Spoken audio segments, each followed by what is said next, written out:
4 बजे के बुलेटिन की शुरुआत इंडिया न्यूज के साथ। नमस्कार, आपके साथ हूं मैं राजीव शर्मा और शुरुआत कर लेते हैं बड़ी खबर के साथ, जहां पर सीबीआई की टीम दिल्ली से कोलकाता पहुंच गई है। सीबीआई ने कोलकाता पुलिस से केस डायरी ले ली है। सीबीआई के साथ फॉरेंसिक टीम भी मौके पर जाने की तैयारी में है और मौके से नए सिरे से सबूत इकट्ठा करने की तैयारी है। आरोपी से भी नए सवालों के साथ नए सिरे से पूछताछ होगी, जिससे पता लगाया जा सके कि क्या हुआ था उस रात जब यह आरोपी इस अस्पताल में दाखिल हुआ। क्या ये यूं ही हमेशा दाखिल होता रहता था या फिर इस दिन ये तय करके गया था ऐसी किसी घटना को अंजाम देने के लिए। तो ये सारी चीज़ें सीबीआई की टीम इस आरोपी से जानने की कोशिश करेगी, मौका मुआयना करेगी, जगह के मैप बनाए जाएंगे, कहाँ से ये आया, किस तरीके से आया, कहाँ किसने इसे रोका और कैसे इसने उस इंटर्न डॉक्टर की हत्या को अंजाम दिया।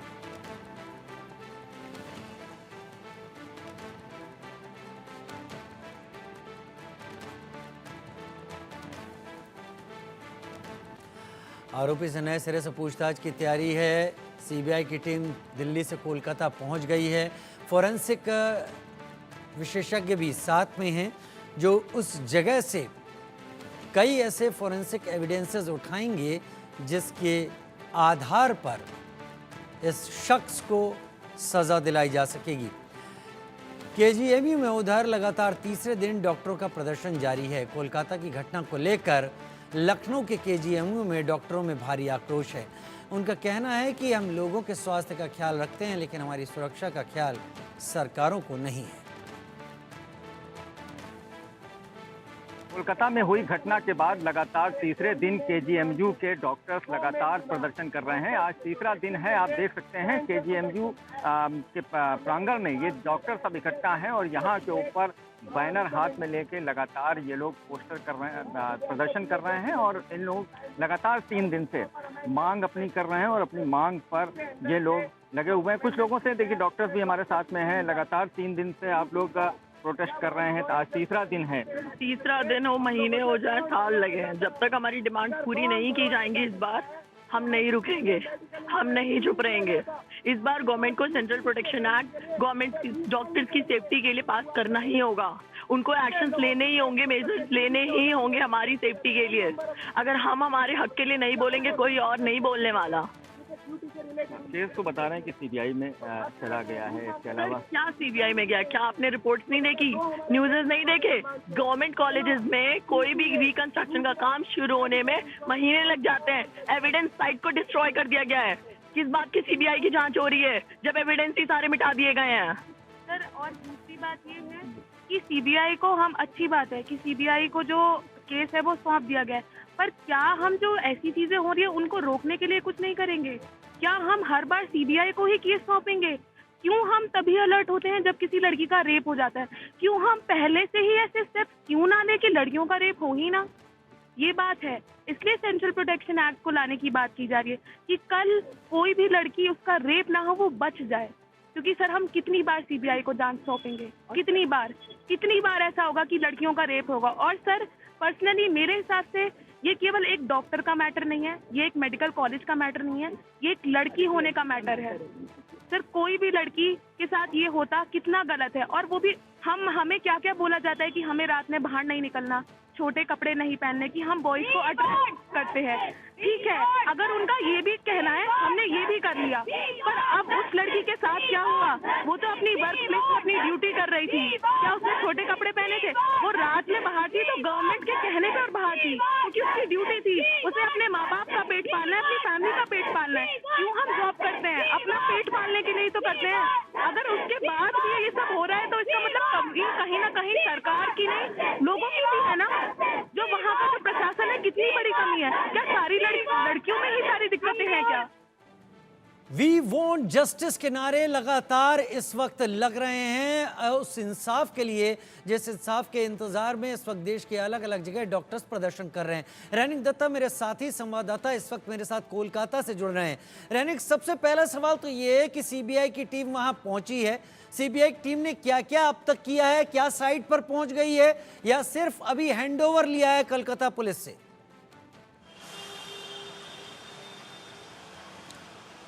देखिए, पहला तो सीबीआई का जो टीम इधर पहुंचा है उसके तरफ से सीबीआई के सूत्रों मार्फत जो खबर मिल रहा है कि एक एसआईटी तैयार किया गया है, जिस एसआईटी का पूरा मॉनिटर किया जाएगा जोनल डायरेक्टर क्राइम ब्रांच की तरफ से।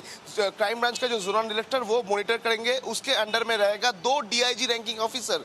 2 डीआईजी रैंकिंग ऑफिसर के साथ और भी जो लोग वो शामिल रहेंगे, करीब 15 लोग ये एसआईटी में शामिल रहेगा, ऐसा सीबीआई के सूत्रों मार्फत खबर है। और ये पूरा एसआईटी में जिस तरीके से इन्वेस्टिगेशन ऑफिसर भी शामिल है, उसी तरीके से फॉरेंसिक एक्सपर्ट भी शामिल है और मेडिकल ऑफिसर भी शामिल है। अभी तो फिलहाल कोलकाता पुलिस की तरफ से जो एविडेंस कलेक्ट किया गया था वो एविडेंस को हैंडओवर किया गया है, और उसके साथ साथ ही जो मेन एक्यूज संजय राय को कोलकाता पुलिस की तरफ से गिरफ्तार किया गया था उनको हैंडओवर किया गया है। सीबीआई की तरफ से आज सुबह से लगातार एक ही चीज दिखाया जा रहा है कि इतने दिन से, यानी फ्राइडे सुबह जब केस रजिस्टर्ड हुआ था उसके बाद से कल रात तक पुलिस की तरफ से क्या क्या इन्वेस्टिगेशन किया गया था, इन्वेस्टिगेशन में पुलिस के साथ क्या क्या बरामद हुआ था, क्या क्या चीज सामने आया था, इसके ऊपर नजर है। क्योंकि जो केस डायरी है वो केस डायरी का जांच सीबीआई की तरफ से किया जा रहा है, ऐसा सूत्र मार्फत खबर है। दूसरी तरफ अगर देखा जाए तो संजय राय को आज पूछताछ करेंगे सीबीआई ऑफिशियल्स के अंडर में,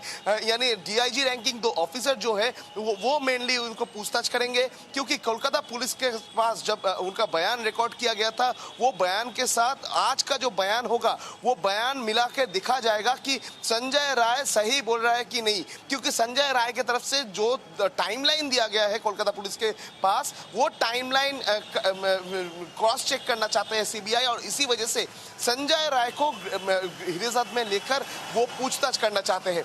दूसरी तरफ सीबीआई के सूत्रों मार्फत खबर है, ये जो एसआईटी सीबीआई की तरफ से तैयार किया गया है, इस एसआईटी में 3 डिवीजन किया गया है। एक division forensic and medical team expert का टीम, इसकी तरफ से दिखाया जाएगा जो ऑटोप्सी रिपोर्ट है वो ऑटोप्सी रिपोर्ट दिखाया जाएगा। दूसरी तरफ जो फॉरेंसिक एक्सपर्ट है उनकी तरफ से कोलकाता पुलिस का जो फॉरेंसिक टीम जो सैंपल कलेक्ट किए थे उनकी तरफ से जो एविडेंस कलेक्ट किया गया था वो हैंडओवर किया जा रहा है फॉरेंसिक एक्सपर्ट को। वो फॉरेंसिक टीम ये जांच करेगा कि इधर का जो फॉरेंसिक सैंपल था उसको किस तरीके से इस्तेमाल किया जाए, क्या क्या एविडेंस के तहत रखा जाए, और उसके बाद ही वो लोग पीओ यानी place of occurrence RG Kar medical college का सेमिनार हॉल, उस जगह में भी ये फॉरेंसिक टीम विजिट कर सकता है। और उसके साथ साथ ही जो मेडिकल टीम है, मेडिकल एक्सपर्ट टीम है, उनकी तरफ से दिखाया जा रहा है कि जो ऑटोप्सी रिपोर्ट है, ऑटोप्सी रिपोर्ट में 2-3 चीज जो है वो एक सवाल तैयार कर रहा है सीबीआई के पास कि जो लड़की था, लड़की का जो हाईमैन, वो हाईमैन टूटा हुआ है। दूसरी तरफ लड़की का पैर का जो हड्डी वो टूटा हुआ मिला है, और उसके साथ लड़की का शरीर में हर एक जगह में, हर एक पार्ट्स में चोटों का निशान मिला है। और इसी वजह से सीबीआई ऑफिशियल को लगता है कि ये पूरा घटना क्या अकेला संजय रॉय ने पूरा घटना को सजाया, कि घटना का अंजाम दिया, नहीं संजय राय के साथ और कोई शामिल है कि नहीं, ये भी सवाल है। अच्छा रहने की एक बात बताइए, इस बात को लेकर कई सारे अलग अलग सवाल उठाए जा रहे हैं कि जहां पर ये घटना को अंजाम दिया गया वहां पर जो कंस्ट्रक्शन था उसे तोड़ दिया गया है, कुछ चीज़ें वहां गिरा दी गई हैं। अगर ऐसा है, ये आप कंफर्म कीजिए, तो क्या ये एविडेंसेस से खिलवाड़ नहीं है?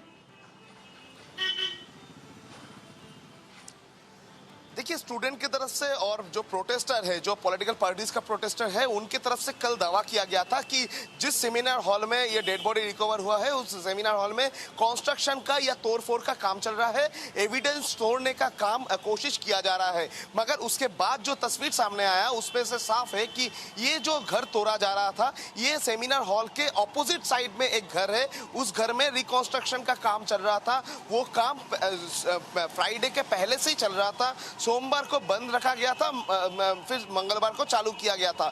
और इसी घर के साथ एविडेंस जिस जगह में है, यानी place of occurrence RG Kar medical college का 3rd फ्लोर का सेमिनार हॉल, उस जगह का कोई संबंध नहीं है। और इसी वजह से पुलिस के नजर में भी ये नहीं आया कि इस जगह में कोई खेत हो सकता है। मगर दूसरी तरफ जो स्टूडेंट्स है, जो प्रोटेस्टर है, उनकी तरफ से कहा जा रहा है कि ये काम करते करते कोई शायद ये इधर का जो एविडेंस उसको टेम्पर कर सकता है, मगर पुलिस की तरफ से ये कहा जा रहा है कि जो जिस जगह में प्लेस ऑफ ऑकरेंस है वो पीओ को पूरा सिक्योर किया गया है, उनको सीज कर दिया गया है और उसके सामने पुलिस पोस्टिंग भी किया गया है। और इसी वजह से सेमिनार हॉल जिस जगह में ये घटना घटा है उस जगह में कोई तोड़फोड़ नहीं हो रहा है, इसका पुष्टि भी पुलिस की तरफ से किया गया है और अथॉरिटी की तरफ से भी किया गया है। रैनिक, बहुत शुक्रिया हमारे साथ जुड़ने के लिए। इस जानकारी के साथ आपका नज़र बनाए रखें, आगे भी आपका रुख